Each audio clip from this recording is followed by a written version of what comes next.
Good morning, ladies and gentlemen. Week 4, another fantasy show in effect. This is a big day. We're at the Pepsi studio, brought to you by Jardiance and Nugenics, featuring Shoney's, has a brand new player entering the game. Who is that player? That is going to be Player Profiler. What do they have to say? Let's check in right now. Hey, this will just take a second. I want to talk about our player rankings, the weekly projections, Billy, Theo, and our analytics geniuses getting your start sit decisions dialed in that flex tab. And then you get the season rankings. Want to make add drop decisions? The season rankings are updated every week all year. And you have the best dynasty rankings ever as part of the player rankings package. And don't forget the offensive line rankings. Dan Fornick, one of the best in the business. New running back starting this week. Hey, is that offensive line top 10? Yeah, okay, start him. And we rank the cornerbacks out to like CB100 with the corresponding receiver they're going to be matched up with most this coming week. The player rankings are the thing you need during the season on playerprofiler.com. Check it out. Check it out. Ladies and gentlemen, we are very happy to have you. We are going to be bringing on a special guest. You know him as the man himself, Mr. Matthew Montgomery from Football Guys. Matthew, what's happening, bud? What's going on, Chuck, man? Happy to be here. Happy to be here. Raise your hand if your basement has 4 inches of standing water. Anybody else out there? No? Is anybody else doing a live podcast while their house is deteriorating? Is anyone else here giving you start sits with the man, Matthew himself? I don't believe that's the case. Matthew, how we doing, bud? I'm doing good, man. Not as dramatic as what you're going through here, but it's been raining in my neck of the woods too. But I can't imagine. You're a trooper for doing this despite all the stress I'm sure that's going on behind the scenes. Yeah, you know what's the best thing to do when you have a 4-month-old baby and your basement's basically you can go clamming down there? It's to do a fantasy football show. That's what everybody loves. That's what everybody wants. Get your mind off it, man. We got to think about something positive. We got some games today. We do got some games today. It's week 4, which means we're all probably about to jump off of a ledge, or at least we're going to push somebody off of it. So before we get to our picks, we've got a bunch of start sits in the chat that we'll be getting to all of those as well. How's kind of the check-in going? How's your season?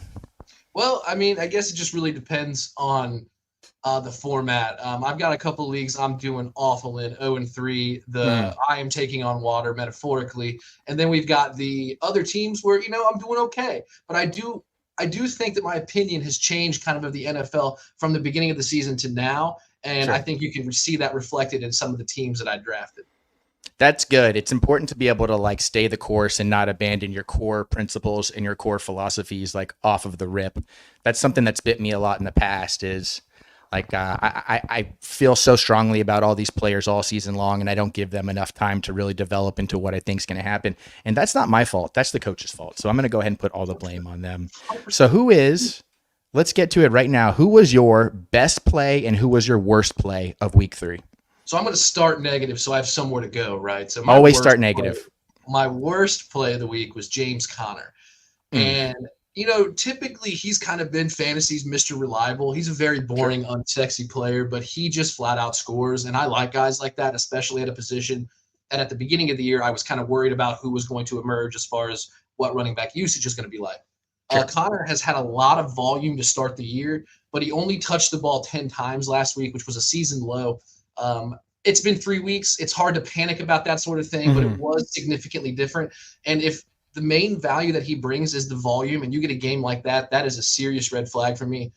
He had 3 points at PPR. It was just awful. Yeah. It was just a guy that I don't have to worry about playing kind of burned me.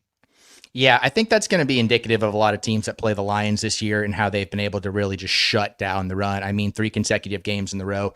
Running backs that we've seen perform very well in any of the other matchups, the Lions have just put the clamps down on them. So who was your best play? Amari Cooper. I am pretty pumped because I understand why people aren't high on Amari Cooper right now. I'm not exactly thrilled about what I'm getting from him to start the year, but I stuck to my guns. I said last week that this was kind of the make it or break it week for me, whether or not I'm going to start thinking about sitting him. And he must have heard me. He took that feedback positively. He destroyed my opponent this week. The ceiling is still high. I think that's what he proved. I know that there are times where he kind of disappears, and I hate that too. But he has shown that, look, at any given moment, he can go off for 2 or 3 touchdowns, over 100 yards. I mean, it's a matter of time. It's a gamble play. I like to play chips in the middle. I don't play for my pretty team on paper. I'm looking to beat the opponent. And sometimes you need to just put the chips in the middle. This guy's either going to boom or bust. I need the boom. He did boom. And if you want to play safe, the target volume is there. So Yeah. just because he's not catching the ball does not mean he is not involved in this offense. I'm pretty high on Amari Cooper. Yeah, that's going to be one that's going to be overshadowed all year, because all anybody wants to talk about in Cleveland is, when's Jameis going to show up? When are they going to get out of this Watson contract? Is Nick Chubb coming back? What's going on there? And honestly, I think more people would have been talking about him if he didn't get overshadowed by, the man to be men for future times, Malik Neighbors, going off in that same game. So Yeah. I completely get that. I liken Amari Cooper that he's going to be that dude in 10 years when you're like at the bar and you're just like, remember Amari Cooper? And everyone's going to be like, oh, that boy was good. I do think history will reflect on him favorably. He's been on multiple teams, but he has always been a constant where he will pop off. It doesn't matter the quarterback, system, or scheme. He's a guy that I just think goes through these highs and lows. And last week was a high, and I'm glad I rode the wave. Absolutely. That's a good way to do it. So for those of you guys that are new to the show, because we're kind of reaching a little bit of a new audience this week, we're going to do some segment picks, and then we're going to crush a bunch of start sits in the chat, segment pick, crush start shit in the chat. So just to kind of show you what I'm talking about, let's get to our wild card long shots of the week. No, I'm saying, no, the brakes. Guys, why aren't the brakes working? Because I cut the brakes! Wild card, bitches! Yeah! You guys are only going to get standard definition videos from me for a while until I get my shit together and I can upgrade up to HD like anybody. I'm a middle class child, all right? So let's talk about our long shots of the week at each position, right? So I'll let you, as the guest of honor, kind of first serve here. Who is going to be your long shot running back? A long shot running back that I like is Bucky Irving. Okay, I know that everybody was kind of down on Rachaad White, so maybe this is just kind of feeding that mob. People is like, well, you're getting here kind of late. Fair enough, but I really do think we're seeing a volume shift now. He is doing significantly more with way less opportunities, and I think that eventually Tampa Bay is just going to look at him as a more efficient back and begin to improve how they use him more often in the game plan. I think that will happen soon. Now, I don't. That's all vibes. Okay, I don't have. I'm not talking to anybody, but just what you're seeing from him in PPR, I think today they may trail in a game, and his volume could increase in the passing game. So PPR, I could see him getting 4 or 5 catches and really separating himself that way. But overall, I'm pretty high on what Bucky Irving could be for the rest of the season. I like that a lot. You don't really see, you can read the tea leaves pretty obviously with where the situation's going and what he's able to bring to them, since they haven't really had since maybe that 2020 2021 Fournette Rojo combo. Shout out my boys. I always got to represent. And, Rachaad White's coming in this week with a little bit of a food poisoning. They say he's feeling better, but, that's anybody who's had food poisoning knows that you're playing football, you're getting hit in the pads. That's not going to be an easy one to walk back. Not something that I would want to try to overcome. No, not at all. And I actually really like the matchup this week against a pretty depleted Eagles defense. And also, even if they were full steam, not a very strong front seven. They did great last week holding Kamara to what they held him to on the ground. But I just don't think they're going to have the horses this week. I'm going with Antonio Gibson. And this one is a vibes pick for a couple different reasons. First of all, we're doing long shots, right? All of these players are going to be projected 8 or less points. I just like the work that he's gotten in the offense. And I think that this is going to be, if the 49ers don't come out and have the game that I think they're should have had already 3 or 4 times, then I'm going to have a completely different view of this team going forward. Now, I know the Patriots have a strong defense, but I like the 49ers to race out to an early lead and them to have to play catch up. And man, Gibson has looked great in space, which is where we know he's going to be effective all season long. I just don't think they're going to be able to give Ramondre 20 touches in this game. I just don't think it's going to be feasible. I like that a whole lot. So let's talk about a guy who burned a lot of people. That Ramondre Stevenson game. Oh my Lord. That was another bad play of the week, but what are you going to do? He's looked so good. You just kind of have to take the L on that one. So we have a few more to get to in the wild card, but I do want to get to some of these patient listeners here in the chat. So we'll just power through some of these. We appreciate you all being here. You want to throw start sits at us. You want dating advice. You want to know how many drinks before you're going to get sick. You want to know, the proper way to avoid police detection on the highway. We can answer all your questions. Don't feel limited to just start sits. Chuba, I'll never get that right. Or Connor, full PPR. Who you got here? Well, I know that I was just down in my man James Conner like 2 questions ago, but I think until we see this happen over the course of multiple weeks, we've got to ride or die with him. Sure. Everyone's allowed to have a bad game. Chuba Hubbard, I feel like I've just been waiting for him to grab that role, to grab that starting spot on my roster, but he just never seems to be able to do that. And James Conner has consistently done that. So I try not to overthink after one bad game, although I understand why you're asking this question, Cody, but I'm going with James Conner. I'm going to ride this till the wheels fall off. I'm going to go with Connor too. I just think his upside's too high. The bright side is that this is probably Chuba's audition for a running back gig next year or anywhere else, because Jonathan Brooks is coming back pretty soon. And I think the consensus, which is not always right, is that that's going to be a passing of the baton pretty quickly. So I'll roll with Connor there as well. And let's see, what was the over-under in that Cardinals matchup? Cardinals-Commanders, yeah. That's a 49-point over-under. They expect this to be balls out. Fun game on the afternoon. Yeah. Absolutely. That might be Tom Brady. Are they going to give Tom Brady Cardinals Commanders? I don't know, but well, he deserves it. I'll tell you that much. He has not been fantastic. Jess is showing out. What's up, Jess? Pollard or Brian Thomas Jr.? That is tricky. I really like this one because I'll be honest, I love Brian Thomas Jr. and I think that a passing offense is going to have to come together, if not just by desperation. But Tony Pollard has looked so good this year. What do you think? I think I'm going to go with Tony Pollard. I think the volume's going to be there today. Sure. I also, look, I don't hate either one of these two players. I want to make sure that is out there. I think you can get us. You got different upsides with each player. I think that with Brian Thomas Jr., I'm worried about Trevor Lawrence. I think that this is kind of this might be a summit type of a game for him where we need to see what are you going to be long term. Everybody's starting to talk about you. You're no longer kind of hidden from the overall negativity that a person drafted in your status should have. And I think that Brian Thomas Jr., I think if Trevor Lawrence is that guy, if he's a dog, he may do attack today. And we could see a big Brian Thomas Jr. game, but that's vibes. So I'm trying to go with Tony Pollard because I just feel like it's a safer play. Yeah, that is going to be that game against the Dolphins with Snoop Huntley coming in. That's going to be ball control the line of scrimmage, just kind of take the game out of Will Levis's hands as much as they can.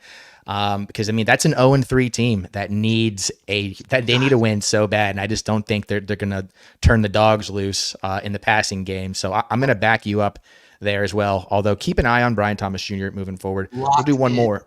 Locked in, baby. Tim Meredith. PPR Dynasty League need to Olave, Shaheed, Diggs, McLaurin, Flowers. Well, first of all, you're looking good, bud. You can't fuck this up.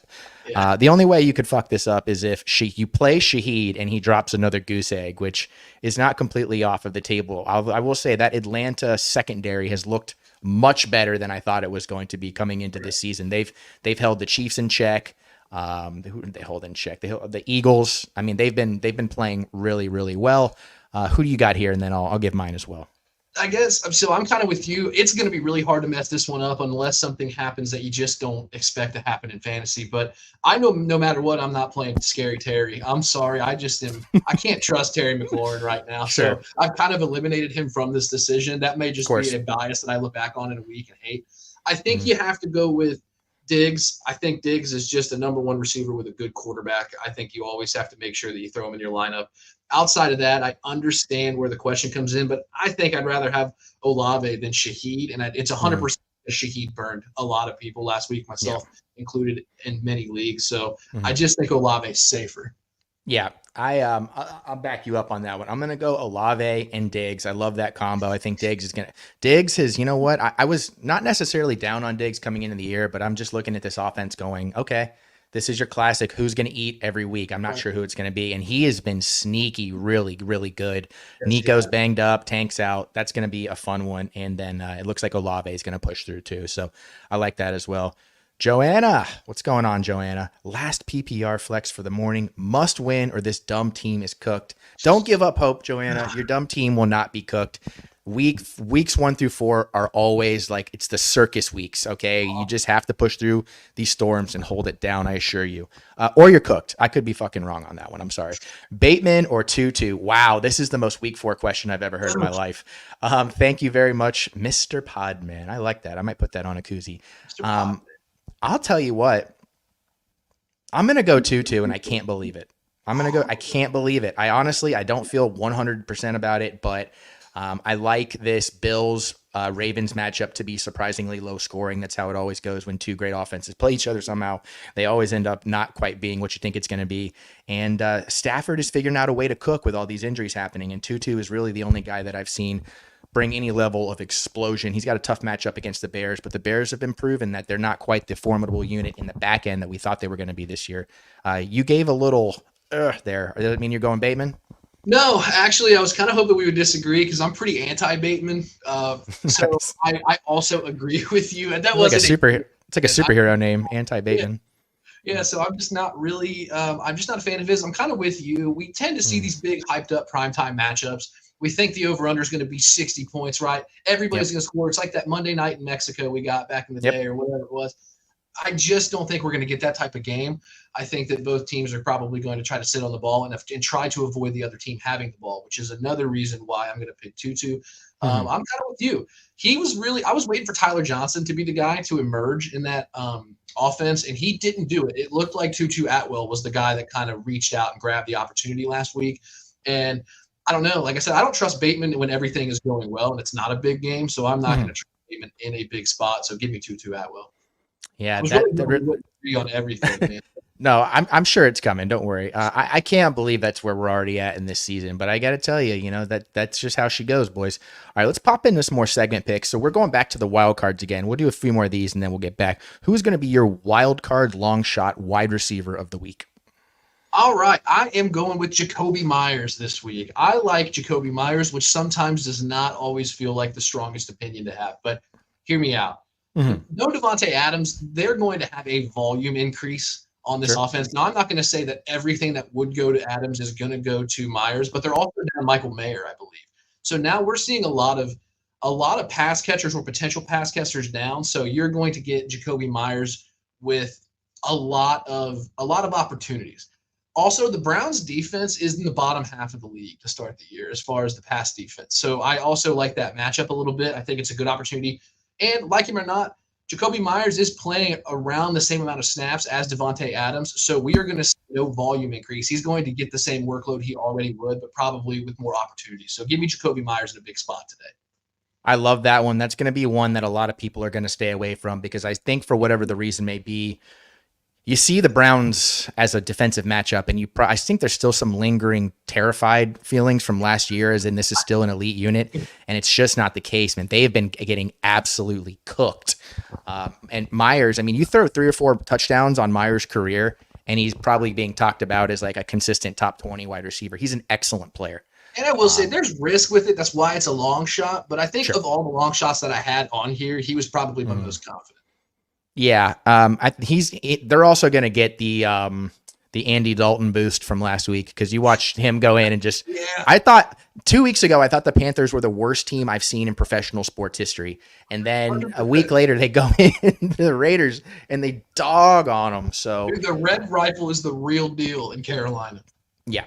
That's going to be some good stuff. Mine is going to be short and sweet. We don't even have to talk about it too much. Xavier Worthy. This Chiefs passing offense has been pitiful for what it could be. Not pitiful, league wide. It's been average. Don't get me wrong, but there's a lot more worse passing offenses. I think that this is a get right week for, just they've got a lot of weird things going on. They're still trying to find themselves a little bit. The run game looks good, not great, but that's what we thought it was going to be kind of coming into the season. But then they always feast on these Chargers teams. And I know it's a new staff. I know it's new. They're missing Derwin James. That's great for them. But I mean, I know you can't quite count on it. But this has historically been when Mahomes goes off. He knows how to play the personnel that the Chargers currently have running out on the field. And I think this is going to be kind of a come to Jesus moment for the passing offense. So I just like him to take off. So who is going to be your long shot tight end of the week? This is probably my grossest one. I'm going to throw it in there. But Elijah Higgins from Arizona. That is gross. So this is a week 4 decision if I've ever had to make one. Again, I do think it's a target thing. I do believe that they're just going to have more opportunities. The middle of the field is now wide open, and we all know that teams are now going to start scheming against Marvin Harrison Jr. Like the cat's out of the bag. He can burn you on any given play. So I think that the defense as a whole is going to shift backwards a little bit. I think they're going to just be a little bit more far out because he will burn you. And I think that opens up opportunities in the middle.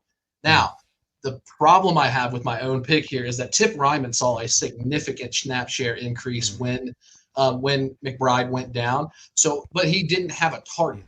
And it doesn't make me feel any better about Higgins. He only had one. So we may be getting like a Tyler Conklin type of situation here where you're probably going to get 4 targets. You hope they're in the red zone. And if they are, there's a legit shot that he can get a cheap touchdown. And that's kind of what I'm doing in here. Plus, the Commanders defense we saw from that amazing Monday night game, they can be thrown on.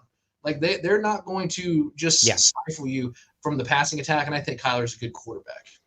Yeah, you're definitely seeing, I like that in regards to, this seems to be a year where teams are utilizing the tight end position as opposed to maybe a specific tight end.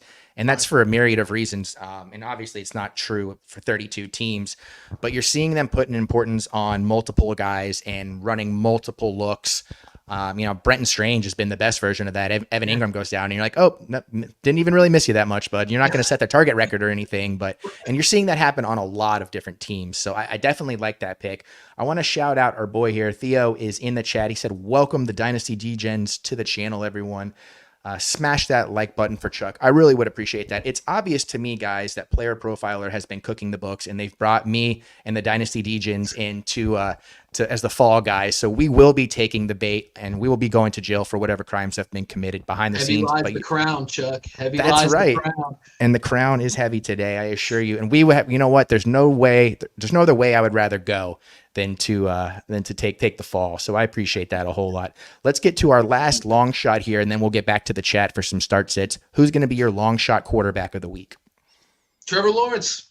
I think this is a now or never moment for him, and I like to play chips in the middle fantasy football. So you know what? I'm going to go down with this ship if it's going to go down. He is an excellent player. He was a number 1 overall pick, greatest prospect ever, blah, blah, blah. We've all heard the metrics about why Trevor Lawrence is the best. We haven't seen it on the field.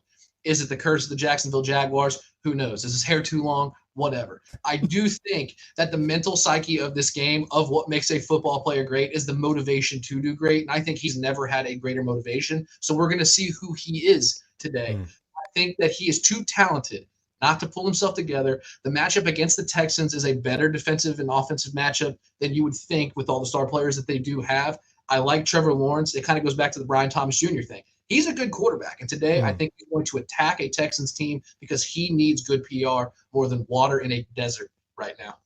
I like that a whole lot. So you mentioned, the long hair thing. Are you consider yourself a long hair guy? I see some flow back there. And are you on team long hair or not? I'm teasing. You know what I mean? Like I'm getting my foot in the water a little bit. It's kind of cold. I'm a little out there. This is more than I've ever had most of my life. But I'm kind of digging it. It's kind of like half Joe Dirt, but the Joe Dirt. You know what I mean? It's just nice enough. It's long enough that you can give unsolicited advice to people who didn't even know you were standing near them. That's kind of what I'm getting on that, and that's what we all want. That's the society that when I'm voting in November, that's what I'm voting for. It's definitely clean. That's the sweet spot. Just beneath drug running long. I like that a lot. Mine is going to be, it's a great pick. I love that too. This is balls to the walls time. Too much talent there for them to continue to play like this. I'm going with Geno Smith. This one's pretty cut and dry too. Lions Seahawks has basically been the best offensive matchup the last several years of any other combo in the league. Geno is, if Josh Allen wasn't in the league, I'd say Geno's probably my MVP boat. I think he's absolutely dealing right now. He is playing amazing tier 1 football. The entire team's playing great. Now they've had some easy matchups. This will definitely be their toughest test. But the Lions defense has struggled to play 4 consecutive quarters of good defense. They've been able to put it on for a half or two here, but they've been figured out, in the second half by the Rams, the Bucks, same thing, and then the Cardinals last week really started to cook them in the second half. They're lucky that they got out to that early lead. So I like that again for this week. I like just points on points on points. Looks like Kenneth Walker is going to play, but I'm not sure how much of an impact that's going to make against a great front seven. Right. Charbonnet will probably get a little bit less work, which means that their efficiency is going to come down a little bit. But you feeling okay about my Geno? Yeah, you see, I think Geno has done what a lot of fantasy football players don't like to do, and that is forcing you to change your opinion. He was a bad quarterback for a while. There's no other way to put it. He got benched because he just couldn't handle it. We're seeing now in a system that he's clearly comfortable in, and I like this pick because he feels like one of the safer quarterback plays nowadays, which is crazy to hear. Yeah, it's very strange that you feel good about a quarterback who is basically a statue in the pocket. Like, don't get me wrong. He had his week 1 touchdown where he scrambled for 30 yards. I was My jaw was legitimately on the floor. I did not think that he had that in him. So good for Geno. Let's rip off a few more start sits here. Jake's still in the chat. Hope you're still with us, Jake. Debo or Rashid? Easy peasy. Debo, if you two things, if Debo's healthy and he says he's feeling good, those are rock solid cornerstones of a lineup. You go strong with that. Feeling the same? Oh yeah, Deebo Samuel is just one of those dudes, man. I'm gonna get you to disagree. I'm just gonna say something. I'm gonna start intentionally saying something wrong just to get you to disagree with me. Deebo Samuel plays football like the Deebo in Friday. He is gonna bully you. He's gonna take what he wants because he's that dude. So he is, and we love him for it. We don't have enough Deebos, even though they keep telling me guys are going to be in the Debo role. All right, New Jerusalem wants to know Derek Carr, Justin Fields. I also have Olave for a Carr sack. This is a fun one. I think Carr.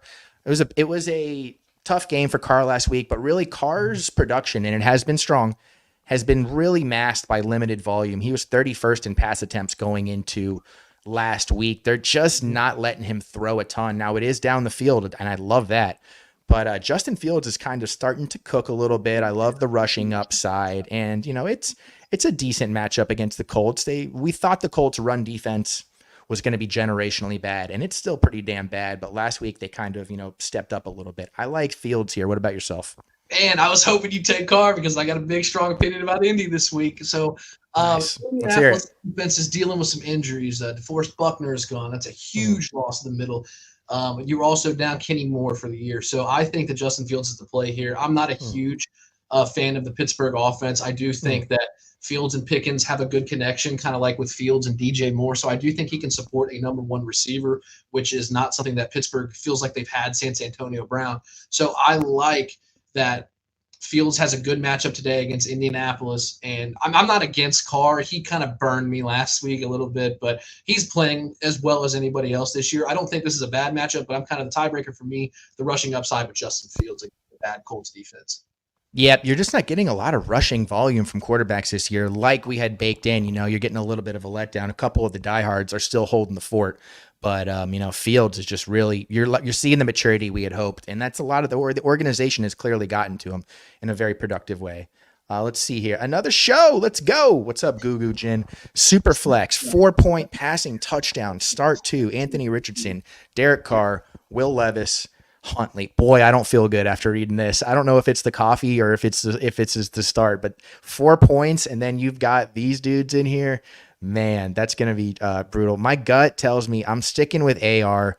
I know that it's not looking good, but I still think he was tackled at the 1 yard line twice last week. That turns a 7-point performance into close to a 20-point performance. So give me that, and then probably give me Derek Carr. The other two are on prove it watch for me still.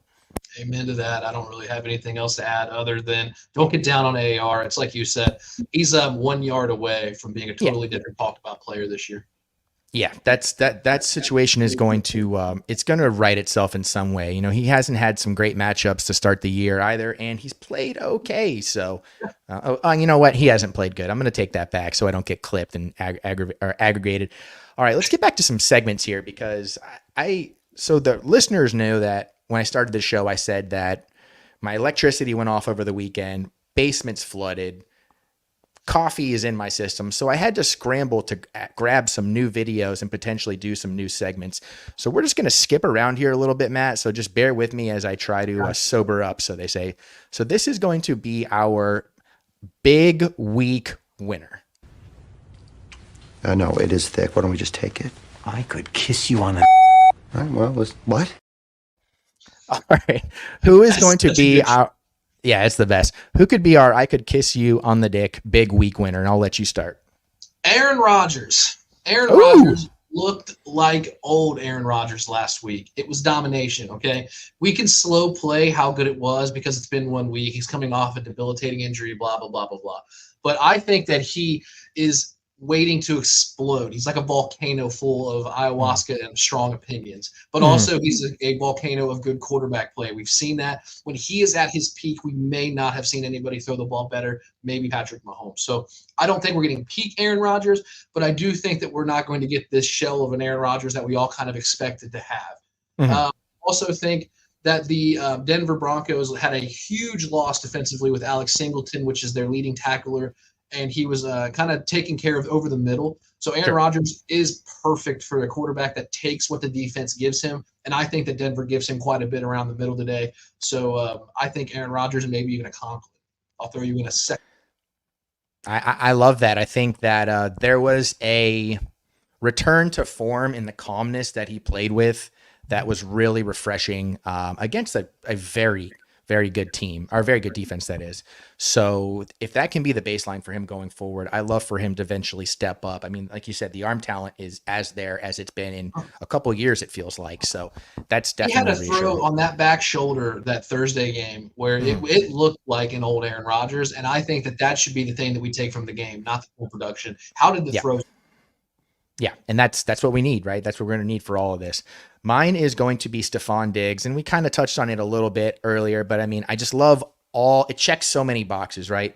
Horrific Jaguars secondary. CJ, they just got embarrassed against the Vikings. So, I mean, Diggs played well, but CJ Stroud really needs to have like, oh, you know, all that offseason hype that I had, here's why I had it. And he's playing well, don't get me wrong, but the games haven't translated in the wins haven't been there. I think that's going to be the motivating factor, even if the stats are there, as far as the perception of the team is and how they're going to play.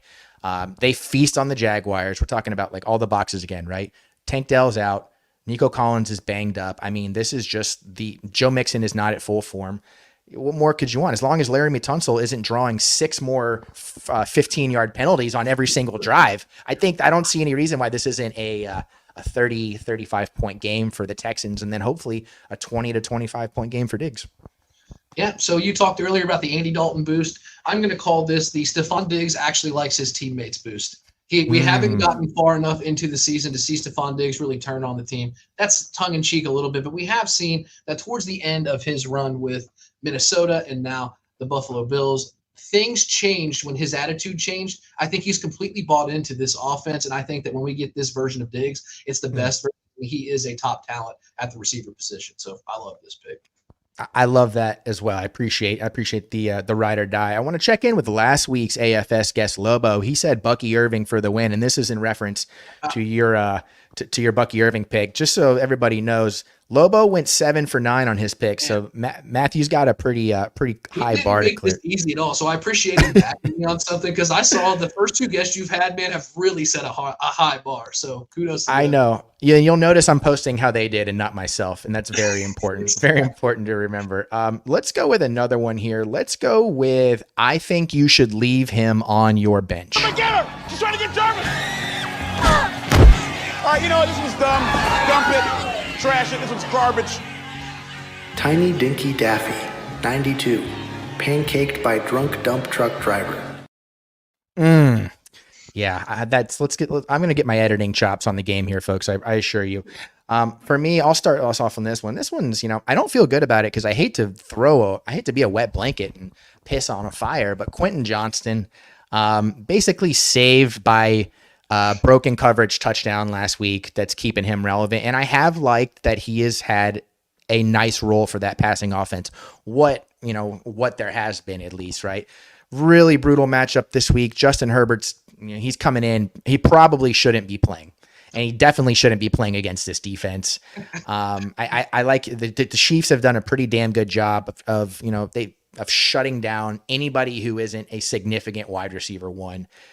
If they have McDuffie or anybody on him, I mean, it's going to be game over. So I would be comfortable sitting him and just letting him, readjust and bounce back when the matchups dictate that. Don't hate it at all, man. I think that the logic behind this is good.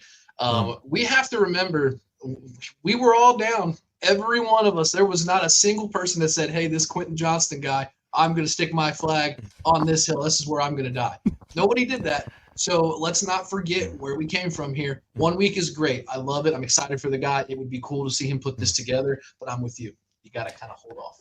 For anybody in the chat right now, if you were a Quentin Johnston guy going into the season, or girl, go ahead and say it, and I'll throw your name up in here so you can get the recognition. It's hard to do standing ovations around here, but that's the best we can do, and I assure you, you deserve it. Who is going to be your I think you should leave him on your bench?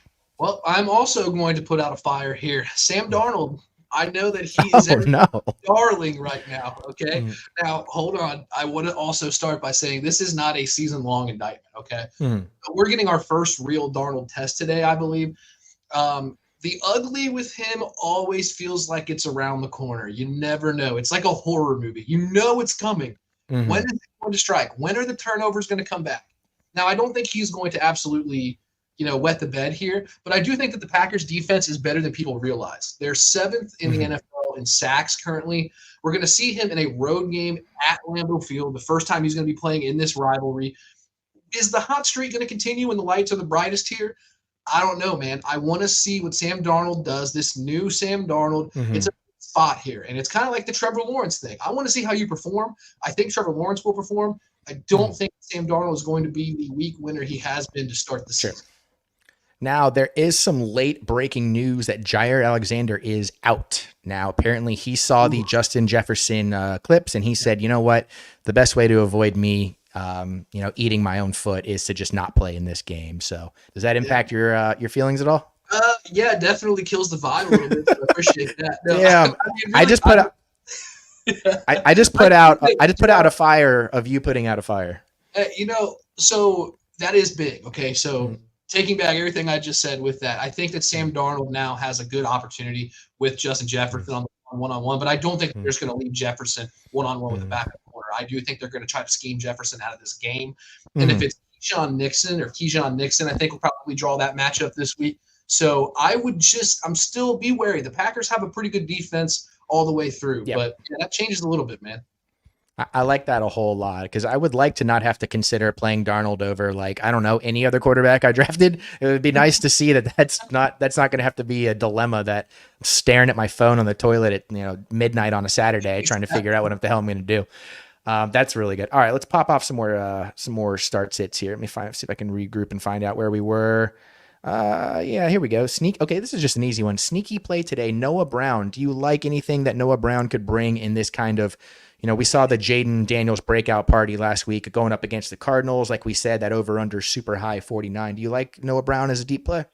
I've always feel like I'm trying to get Noah Brown to do something, but he never does it the week I want him to do it. So I try to eliminate decisions like that out of my lineups. But as far as sneaky, you can't get sneakier than potentially not playing him. So I think that the matchup's there. It's just a matter of can he capitalize on the matchup. And we don't see it enough for me to be confident in it. So I'm rooting for it. Am I thinking it's going to happen? Probably. All right. I completely agree with you there. Would love to see it, but I think that they have too much parity at the position, even outside of McLaurin, for that to be something that you really want to go with. This is a fun one. Keep rolling with Juwan Jennings or swap him with DJ Moore in full PPR. Personally, I'm going DJ Moore there, especially with all the big dogs coming back from San Francisco. Jennings is going to still be a piece of the pie, but I think that's going to diminish as everyone else gets healthier. So I'm going Moore. How about you? Yeah, I think that we got the Juwan Jennings game that everybody was kind of hoping we would get. You can't do much better than unknown to best player in the league in 1 week. DJ Moore is just a safer play. He's the better receiver. That's no shade at Juwan Jennings. Just DJ Moore is a good receiver. I think Caleb Williams is going to improve week to week. We need to pump the brakes on him a little bit. We need to give him the Trevor Lawrence treatment and vice versa right now. Gotcha. So DJ Moore will be an effective receiver for you regardless of the matchup because he is just a better player than Jennings, and I tend to lean with go to the better option. Let's go to a guy that people have called the DJ Moore of the Week 4 Philadelphia Eagles team, Jahan Dotson. Is Jahan Dotson a strong start this week? Man, he's another one. I just can't get on it, man. I've been against him too long, so maybe it's a preconceived bias, so take it for what it is, but I wouldn't. I'm not on him. I've been waiting for him to show me this talent that everybody keeps saying he has, and it just feels like I can't get it for fantasy football. He may be a great NFL player within what they have to do, but as far as wanting to invest time with him on my roster, I wouldn't do it. I got you. Yeah, it's definitely like a Dragon Ball Z villain. Like, show me this power that you keep telling me that you have. Let's see it already. Don't make me wait 6 more episodes before you transform. That's exactly what that's like. We were just waiting for it to pop off. Drake wants to know pick 3: Moore, Odunze, Reed, Rice, Jennings, Jameson, Marvin Harrison Jr. Okay, so let's work backwards here. Marvin Harrison Jr. is an auto for sure every single day. Rice is probably as absolutely going to be. And then, you're looking at guys that have extremely high floors there. So let's go with a ceiling guy. I'm going to go with I'm going to go with Jamison Williams to be fun. However, I'm going to fully admit that that's probably not the safest pick. What about you? So, for the sake of disagree, I probably would have taken Jameson, but I'll disagree with you here because Damn it. I think that Roe Dunze. I do think that getting Keenan Allen back, even in a limited capacity that the Bears seem to get today, I think that will open up opportunities. We've seen him flash a little bit. We've seen him flash without Keenan Allen. So Keenan Allen will draw matchups. He's not going to be somebody they can ignore on the field, regardless of what his age is. Because of this, Odunze may get a matchup against a lesser player, and then we can truly see his boom week. So, but again, I would take Jamison Williams over Odunze, but I don't think Odunze is a bad pick. Yeah, you're looking pretty good there. That's a pretty healthy core. I like that a whole lot here. All right, what's another one we can go to here? Let's get to where's that chat at? Oh, this I love this one. This is some NFC West. Start Purdy or Geno. Now Purdy gets the home matchup against the Patriots defense that's looked pretty damn good, but they can be overwhelmed as shown by the Jets. They just didn't have the firepower, and the Jets are not probably what you would consider a top 10 offense, and they were in complete control of that game. 49ers probably going to do the same. I know Geno was my long shot this week, but I like the way that Purdy's playing. I'm probably going to lean Purdy on this one. I'm also going to lean Purdy. Damn it. I'm going to pick Purdy because, look, when he has Deebo Samuel back, he has proven to us that he just plays better. I think the floor for him is probably the safest of the two because of this. I also want to point out that just because Deebo is back does not mean that we're going to eliminate Juwan Jennings altogether. People don't realize Juwan Jennings played more snaps last week than Brandon Ayuk, and Ayuk is clearly visibly upset with the 49ers. So I think that we could see a weird snap share between those two. But if you have another option in San Francisco to benefit Purdy, you're only going to rise the ceiling of that offense and the fantasy players in it. And Purdy being on a good offense is a player I want in my lineup.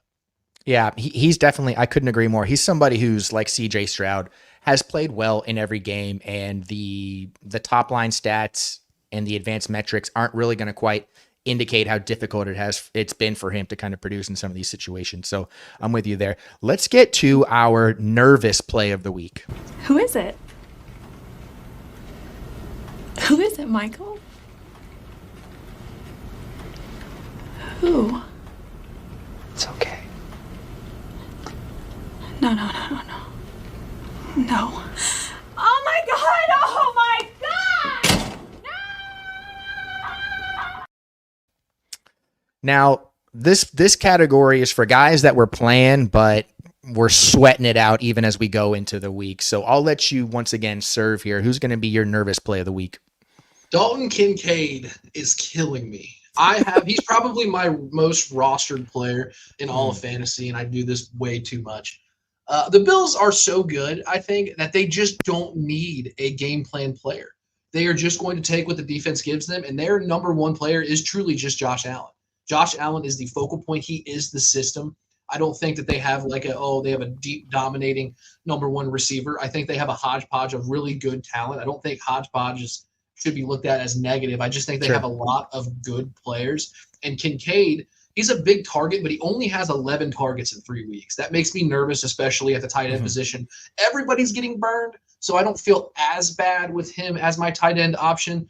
But a touchdown kind of saved him from yet a third straight meh game. Yeah. So I'm nervous about him. I think he's a great player. I think he could be the best receiver on that team, but he's not being utilized as such, and it's making me nervous. And it's because the Bills are just so good, I think. Sure. And I really agree with you there. They have proven that not only are they crushing cover two, literally the week after Mel Kiper is like, let's ban it, but they're doing it with all of their guys. They were literally, I feel like everybody on the Bills was like laughing like, this fucking guy, watch this. And they come out and they just slaughter the Jags. And he has looked, he's looked about as athletic as a tight end has looked with some of his production this year. And so you hope to see that trend in the right direction. I love that pick. I'm completely with you. Any tight end is going to be a nervous play almost at this point. So that's a great one. I'm going to go with Travis Etienne. Now, this is a funky one. Probably the best thing about owning Travis Etienne right now is seeing them down 30 points in the fourth quarter and he's still getting carries. That is everything you would want to see. And like, okay, they're not going to try and get Tank Bigsby going, who's not looking good at all. They're not going to mix in Johnson in any meaningful way. He's getting decent volume. It's not great for mid second round pick, maybe even an early second round pick, depending on your formats. 10 points, 13 points, 10 points, 60 rushing yards, getting a few targets. This is 6th or 7th round production that I'm getting from my second round pick. And if Trevor Lawrence is going to pop off this week, like we think he's going to, and this is going to be a high scoring game, I like maybe a goal line touchdown, maybe a long run. That Texans front seven hasn't been as potent as maybe we thought it was going to be. So obviously you're playing him. You're not going to bench him at any point this season, but you have to recalibrate the rest of your lineup around what you think he's going to give you. Now I'm looking at my flex plays a little differently. Now I'm looking at maybe, what's my quarterback? What quarterback am I streaming this week? I just don't feel as rock solid about him as I did 2 weeks ago. I will say I like you pumping the vibes positively there, though. I do think that if this is the week, man, we're going to find out a lot about the Jacksonville Jaguars this week. Are they going to roll over and die, or are they actually going to fight and try to get back to the fantasy prominence that they've had in the past? We've had some good Jaguars, but I'm with you. It is nerve-wracking play. It's not a bad pick either. I like that because who is confident starting him right now? Yeah, and that sucks. That sucks to already be here, and it sucks when it doesn't feel – he's looked good. He's running inside the tackles better. His vision looks to be cleaned up a little bit. Just hasn't really had been given those high value touches that we expected him to have. Tank looks good too. Good too. I hate to say it. I don't want to say it. I won't say it. I'm gonna go. He's sneaking up. Okay, let's get to a couple more in the chat here. This is a fun one. Here you go. White or Irving. So this is a Tampa Bay feast. Who you got here? All right, Joseph, you are hitting me right between the eyes with a tough one. I'm going to stick with White until the volume goes away. Irving is doing a lot more with less, but he's still getting less. So Rachaad White, all he has to do is just convert at a higher clip with his volume, and he'll be the more valuable player. But I do think the rest of the season you need to monitor how they're using these backs because that role could reverse, and it could reverse really quick. Sure. No, I completely agree. I think that you can see the torch being passed. However, I'm not quite sure we're at that handoff yet. He's coming around that last bend.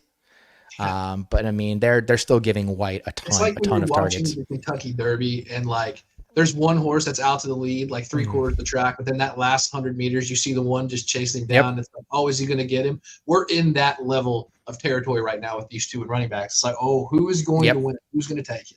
And hopefully it's the guy that we want. Hopefully big time too. Trippy wants to know full PPR, Chris Olave or Khalil Shakir. This is a fun one, but I'm going Olave here. He's going to continue to be the guy in New Orleans. And we just talked about with Buffalo, Shakir. Does anybody in the league have a more impressive highlight reel per inch of their body than Khalil Shakir? Every time that he gets the ball, he's breaking more tackles than like Derrick Henry, and he gets a touchdown on it too. I'm just constantly impressed with him, but there's going to be too much patty cake on that offense. We're going head to head here. I'm taking Khalil Shakir. Oh, spicy. I don't think you can go wrong here either. I will say that I think that the safer floor is probably Olave, but I think because like you and I were talking about earlier, people expect this game to be a high-scoring game because it's the primetime game of the week, two great teams, blah, blah, blah. I think it could be a short 4 to 5 yards of play type of a game. I don't think you're getting many breakout plays. I think that benefits a receiver like Khalil Shakir who can just run precise routes, get the ball, kind of fall down.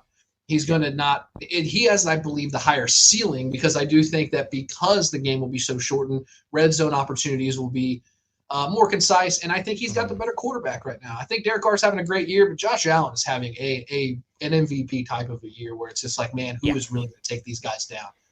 Yeah, I feel significantly better about having pieces of that pie going forward a lot. And to Shakir, he certainly seems to be the hardest of the guys in that offense to take out of the game plan. So I can see where you're coming from on that one. Start one, Debo, Steele, JMO, JSN. Boy, you got a fun lineup there.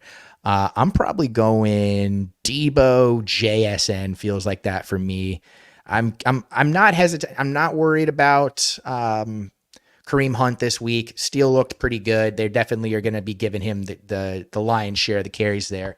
But I just like I like a JSN. I don't think it's going to be will he, won't he every week. I think he's going to continue to find the consistency in a very high scoring game. And we already talked about Debo. Who you got here? Debo. I think you just got to go with Debo. Oh, start one. I'm dumb. I thought it was start two. Debo, and then I've given you a backup. There we If go. you want an argument, I would disagree with number 2. I think JMO would be my number 2. Although JSN's not a bad number 2 option. I think we both agree with Debo. But if you're like kind of hesitant on Debo because of the potential injury, I get it. My second choice would be JMO, and it's because I just like the ability to pop off. I think that wins games, especially if you're on like my last lineup decision. If you have the ability to pop off, maybe it's just because I'm a gambler and I like a little bit of juice with my guys. JMO just feels like one of those dudes. He can have a 14-point play if you're not careful. Yeah, I like that. Let's get to 2 more, what I think are pretty easy ones here, and then we'll pop off some more picks. Akers or Shaheed? Now, this one is easy to me because if I'm not mistaken, I don't think Akers is getting the start this week, and Shaheed is. So give me Shaheed. However, if there's any questionability about his usage or how he looks pregame, and Mixon's, he's had some pregame issues in the past, I'm going Akers. Yep, I'm a Bengals fan here. If you can't tell by the hat, Mixon is either really good or really frustrating. There's no in between, both in fantasy and in real life NFL. Look, Cam Akers had an opportunity, guys, last week to really show us that he can be a guy. And while he did kind of have I think it was a cheap little touchdown there, the usage and the volume wasn't good enough for me. I would avoid him. I know we're following. He's like him and J.K. Dobbins are like everybody's favorite player to say what if with. And J.K. Dobbins is making me a lot of crow this year, but Cam Akers is just another one. Just don't be fooled, guys. Don't fall for it. Give me Shaheed. He's been pretty good. He's not going to get blanked again. Yeah, and Shaheed had a Shaheesh last week where he had 2 drop touchdowns. That would have been, we got Anthony Richardson pretty hard on that one. Let's see here. What do we got? Let's get to our. Oh, this is one of my favorites. Where'd you go, baby? Where'd you go? We're looking for our add him to your team now before you have to compete on the waivers on Tuesday. I'll call today. You call now. I'll call now. Now's the That's man, classic commercial. Yeah, that one. I'm gonna get the extended version for next week's show. I promise you. Where not only do you get the full conversation, but you get the full information on where to call Sears after. Because I think it's important for people to have that nostalgasm that we're all so desperately lacking these days. It just made me feel something, man. You made me feel something with that clip. Should we play it again? I'll call today. You call now. I'll call now. Now's the He feels like he has so much purpose. I love it. I love every second of it. He's finally contributing to the marriage. All right. So who is going to be your add him now before you have to compete? Greg Dortch. We are going to get some of the middle of the field targets have opened up with Trey McBride. Marvin Harrison Jr. is going to do what he's going to do because he's an elite player, but he's going to be schemed against. I really do. I think I said this earlier, but the team is going to make sure that he doesn't go behind them. In which case, that will open up the middle of the field, and I think that Greg Dortch is going to feast in the middle this week because I don't think that they have a reliable number 2 tight end, so they're going to kind of do like a pseudo tight end role for that slot receiver or even that secondary receiver. Maybe Michael Wilson at the same time could be good. So I think either one of those guys, but I'm kind of going with Dortch.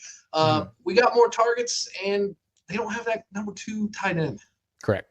Yeah, I like that a lot. As somebody who painfully watched every snap of Bucks Broncos last week and watched it with the kind of despair that a home team fan would have for his offense. And as somebody who went to Auburn and had the pleasure and displeasure of watching a lot of Bo Nix, he looked good last week. He looked like the guy that they felt confident taking at 12. And to do that on the road against a Todd Bowles defense, granted, they're missing Antoine Winfield Jr. and a couple other guys, but still, this is a defense that's made some other quarterbacks look silly this year. I think that they're going to come along. The targets are there. He's just trying to find his comfortability, and I think Greg is an excellent candidate for a mid to late season run here. That's going to be pretty nice. So I like that pick a whole lot. Mine was going to be Emmanuel Wilson. This is a vote of confidence for Green Bay and specifically the Green Bay running room. He definitely had some pop. He looked good, but I mean, this is a running back room that you want to have a piece of. Josh Jacobs, he's stalled a little bit. He's dealing with some injuries. Doesn't look like Marshawn Lloyd is going to be a factor in the short term. So I like Wilson as kind of that guy who you're probably not going to start a lot, but he's going to sit on your bench and you're going to have a week or two where he's going to have 20 to 25 points in a fill-in game for Josh Jacobs. I promise you guys that's coming. So a little bit of Emmanuel Wilson for me over here. I think Josh Jacobs is not really given a lot of people confidence in thinking he will keep the job.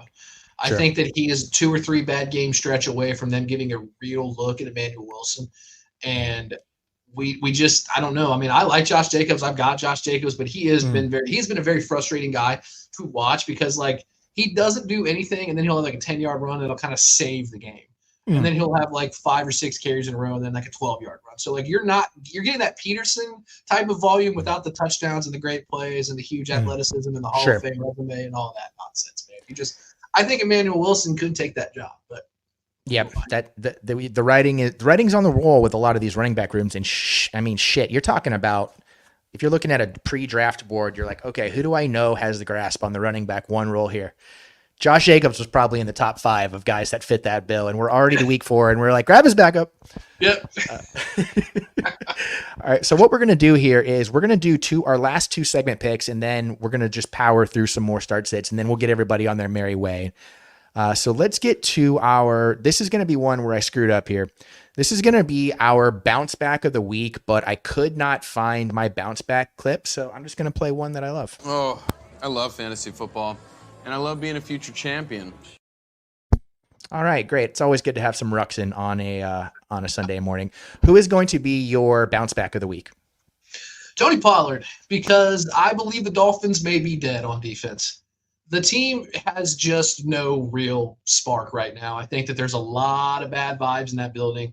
I think that they're kind of like what Antonio Pierce said about the Raiders. I think there could be some players making business decisions here because I don't know how confident they feel in not only their offense being run by anybody but Tua, because say what you want about Tua, he can perform in that offense. But I don't think that they're going to be able to keep up with Tennessee, as crazy as that may sound to say out loud.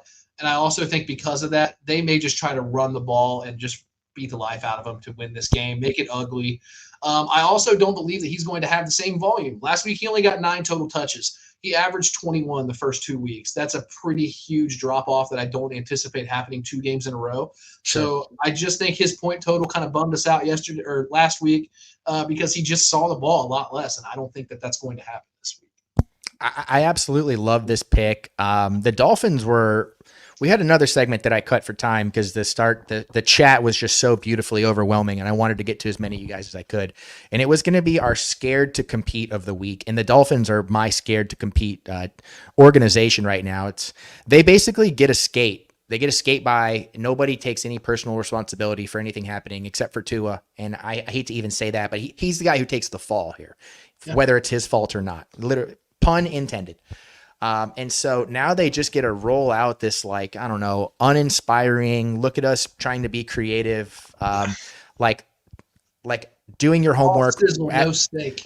Yeah, they're doing their homework as the teacher is collecting other people's homework. It's that kind of rapid procrastination. But never did that, Chuck.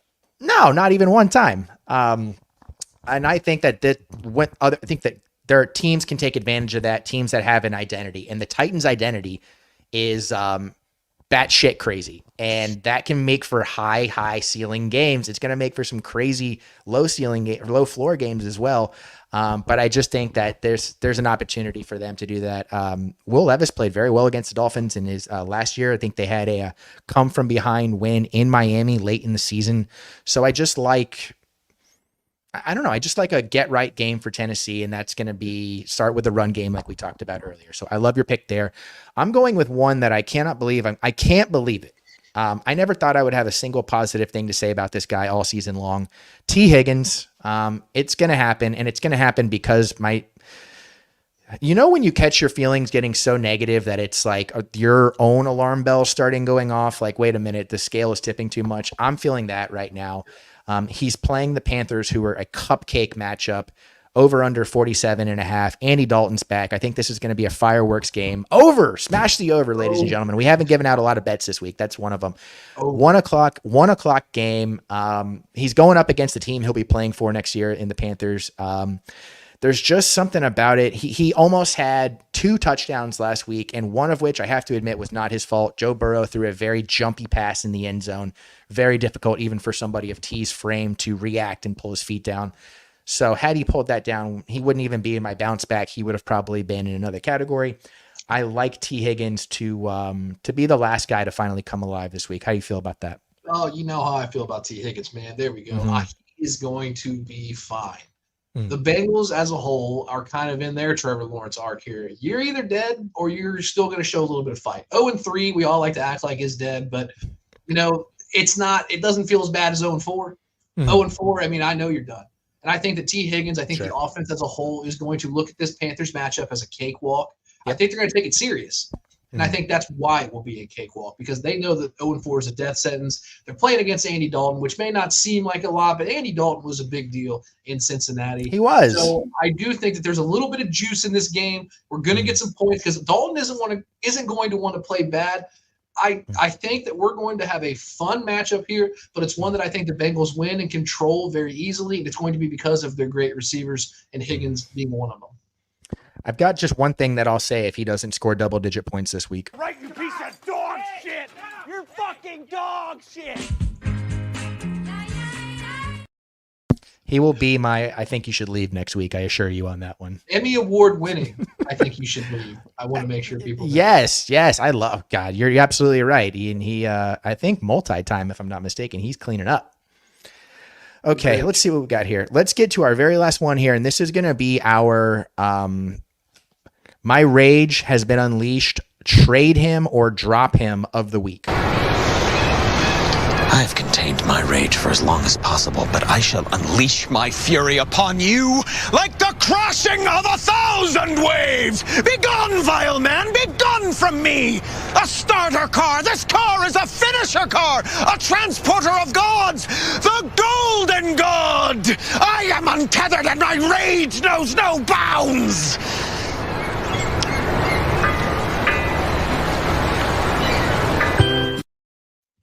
Who's it going to be, Matthew? Who's it going to be? Who's going to be your drop him or trade him? I'm so dumb and I'm so mad. Trade of the week. I have a league where I had 3 tight ends. I had Hunter Henry, Sam Laporta, and Trey McBride. And I decided to trade Sam Laporta, and then McBride got hurt. So now I am forced to start Hunter Henry. And it's like, come on, man. I had 1 and 2, arguably dynasty tight ends. I think you can split hairs. I decide to move 1 because how am I going to start 2? My league doesn't allow flex options for tight ends, which is just a whole nother conversation. What? And I'm so mad about it. I'm telling you, it's fired me up. I lost last week to the owner who had McBride. I mean, it was just a horrible, horrible trade. I look like an idiot. That's tough, but honestly, I'm not going to be able to get past no tight ends in the flex. That's going to be one. God, dude, I'm the same way. I fought for it for 2 years and was like, fine, I'm over it. Oh God, I feel terrible. I feel terrible for you on that one. Maybe I can make you feel better. I'm going with DeAndre Swift, Chicago Bears running back to the homeless people, 1.8 yards per attempt. Look, we're not going to say, we know yards per carry, yards per attempt is not the end all be all, but it's certainly a striking number. I don't think I want any part of this Bears. I don't want to any longer be invested in Bears players in the running back room that I drafted. So Swift, Herbert, if you picked Johnson up off waivers, you're probably feeling like, okay, I'm going to wait and hold on this one. That could be nice. Even Herbert, if he's on waivers and you didn't have to invest serious capital in him. If you can trade Swift, maybe, I don't know who's buying. I don't know what the market is. Maybe you could make a case like, hey, look, nobody else in the running room is doing bad. Look what the offensive line did last week. Look what the play calling has been. You can point to a lot of factors that I sure as hell wouldn't believe. But you know what? You guys might play in some leagues with some jabronis. So I'm just trying to give you the ammunition that you might lead. Are you on the Swift train or are you off it? I'm off it, man. He's another guy that I picked up a lot. I was pretty big on him in startups too, which is kind of bugging me. It makes me just feel so mad. So I understand the rage here. I'm kind of with you. We got to avoid the Bears running the ball. The Bears right now, their offense, their whole vibe is just not at all what we expected, but I feel like we should have. They were on Hard Knocks for a reason. They don't put good games on Hard Knocks, so we need to understand that they're gonna have to figure out their way. 2 rules going into next season: no significant players that were on Hard Knocks, and no players that held out all off season. Those are going to be staples for me. Yeah. Yeah. All right. Let's just power hour here some start sets, and then we'll get us on our merry way. Debo or JSN? Debo as well. Najee over Tyreek. Thoughts? You know what? That's insane. And I'm gonna say yes, only because Jaylen Warren is out. It's the only reason. Oh my God, no! Do not sit Tyreek. We disagree finally at the end of the show. Tyreek Hill is still Tyreek Hill. I know we don't know know. what we're going to get out of that offense, but Tyreek Hill over Najee Harris, say it out loud. Mason, if you start Najee over Tyreek and he does better, come back to the show next week, Please. and I'll send you a koozie. Okay, I promise you. Let's see here. Would you start Fields over Hurts today? Ooh, that's a fun one. You know what? I think I'm going to go yes. Really don't like the lack of weapons for Hurts, and really don't like the matchup. The inverse is true for Fields. Like the matchup, and I like the they have everybody. How you feeling? Man, it's gross, but I'm going to take Fields also. I like Jalen Hurts. I still think he's got the rushing upside, especially in the red zone. Fields has it too, but I just don't. I don't know. I don't feel like we're seeing those Justin Fields from Chicago that we used to see. I feel like Pittsburgh's kind of reeling him in, which hurts that rushing upside. But I think the matchup's better against Indy. Yeah, I'm with you there. Let's see here. What else we got? Oh, we got some late poppers. Miserable choice having to choose between Roschon and Gibson. I'm going Gibson. I don't feel there hasn't been the media buzz that you would typically see out of the beat reporters that Roschon is going to be getting lion's share yet. Maybe a rushing touchdown, maybe falls into one. I don't hate that, but Gibson was my long shot this week, and I like him to, maybe catch 6-7 balls, hopefully 50, 60 yards, and maybe a nice rush or two. Yeah, Gibson makes me nervous, but I also agree. I think he, as being like the long shot, especially between these two, I think he's got a better shot than Roschon. I just do.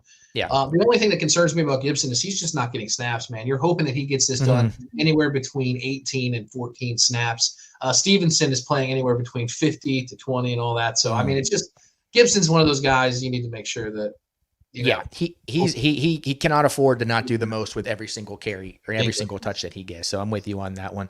Where we got here? What do we got here? Hey, what do you say? Who do I start at my flex in PPR? Josh Jacobs or Calvin Ridley? Fuck me. I shouldn't have clicked this because now I'm depressed. Golly, that's tough. Let's see here. So Josh Jacobs gets a pretty tough matchup against the hottest defense in the league. Calvin Ridley gets it's going to be interesting to see what the Dolphins do with their coverage because, had you asked me this question last week, I would have thought Ridley was the clear wide receiver one there, but Hopkins has just burst alive. So are they going to move? If they're able to get any slot production out of Ridley, I really like him this week. I think that he could feast on one of the worst slot defenses in the league. So for that sake, give me Ridley, but you can sense the hesitation in my voice. Yeah, I can sense it, but I'm going to agree with it. I think that because we're seeing an emergence of DeAndre Hopkins, that we're going to see a better version of Ridley. I think, like we said, like I was talking about earlier, I think the Dolphins are just really low right now, and I just can't see them trying to compete right now. The Titans kind of have stuff to prove, new coach, new team, right? All that still trying to establish who they are, and I think that they're going to realize that Calvin Ridley is a good weapon, but we just haven't seen it since the pre-gambling days. Sure. Yes. Sadly, that is the case. You hit the nail on the head there. Let's get out on a fun one. Ayuk or Fowler, full PPR. I'm going to let you take the honors, and then we'll get on our merry way. I think you got to go with Ayuk. I'm not a big Ayuk guy. I'm not, right? So full disclosure, I don't like Ayuk, but I do think that he's just a better player here. I think that you need to ride that. I think he's on a better offense. He's got a quarterback that's stable. They got Debo back, which will benefit him. Debo's going to get attention. So give me Ayuk, although, like I said, I'm not a big Ayuk guy, and the vibes are kind of low with him right now over the course of the last 2 weeks. Is that Flowers, or am I missing something here? I was thinking it was Flowers because is he talking about? He's not talking about like Chris Fowler, right? The ESPN announcer, right? Fowler had dude, am I missing somebody? Fowler had a pretty good. I was like, I hope I let you go first because I was like, hopefully he'll figure it out, so I don't have to. I took the safe one, man. I was like, no, go on, you. Oh, that's awesome. Hold on, we do have. Okay, it is Flowers, yes, and I'm with him on that one. Give me Ayuk as well. Flowers is I think he's the only player that has, or he was going into last week, the only player that had 10-digit targets in every single contest, but Buffalo's playing defense really well right now, so I like that a lot. Kenneth wants to know, Ramondre or Kenneth Walker full PPR? I'm going Ramondre here. I just don't love... You take Zach Charbonnet out of the equation, I still don't love the matchup for Kenneth Walker. Seattle's offensive line is already banged up. It's just not full PPR too. Ramondre is going to be pulling those beautiful targets in. So we love that a whole lot. I agree. I think Ramondre Stevenson had a bad game. I don't think that a bad game should be indicative of him for the rest of the season, especially this early. So take Ramondre. He had great volume the first 2 weeks. Ride that wave. Yeah, give him a little bit more time to recover from that because they do need his burst. That's going to be something they're going to need long term. But Ramondre is definitely the play right now. Last one, I keep saying that, but they've come out. They heard our Najee Tyreek discourse and they want more. Olave or Najee? I gotta go Olave. Look, I'm a Bengals fan, so maybe it's just because I'm anti-Steelers. But none of the Steelers running backs have ever really. I really liked Jaylen Warren. I felt like he was just the more explosive player, but apparently the Steelers do not feel that way. So that's all that really matters. I just think Najee Harris. He's got a good matchup against the Colts. I know we were talking about it earlier, where they have an interior defensive line problem, but I just think you're overthinking it if you sit Olave. Damn right. That's well done. I'm completely with you on that one. All right, Matthew, this was one hell of a show. I want to thank you so much. You brought some absolute heat. Another fantasy show has been cruising this year, and it's all because of the guests. So I want to give you the floor here. Tell the good people where they can find you, what you have going on, all that good stuff. So follow me on Twitter at MattMontyFF. I'm trying to grow that following. So thank you so much. I work for Football Guys. I'm primarily an IDP writer, so I do a lot on the individual defensive player side. But just like everybody else, man, fantasy football is run by offense, so you got to know who are the playmakers. But if you're looking for some IDP stuff, man, I do IDP stuff over at footballguys.com. Fantastic. Yeah, Matthew, you're one of the absolute G's. It's always been a pleasure running into you, whether it's at the Expo, Scott Fishbowl, where have it. You're one of the best, so I love having you on. If there's any more start sits that we didn't get to today, you can find me at Chuck. You know what? I'm going to edit my handle. Ignore that handle real quick. I'm going to be doing a start sits thread on Twitter, and you can find me at Chuck F Bass. That's an old one there. And if you have any more that we didn't get to today, I'd love to help you out before the game starts. So come find me on there. Let's go ahead and get to the boys here, and I appreciate it. Cheers. Hey, I want to thank you for being part of this broadcast. If you have any thoughts on it, leave a comment. If you enjoyed it, make sure you leave a like. And if you want to see more shows on the Player Profiler channel, subscribe to it. That's how we know you want more.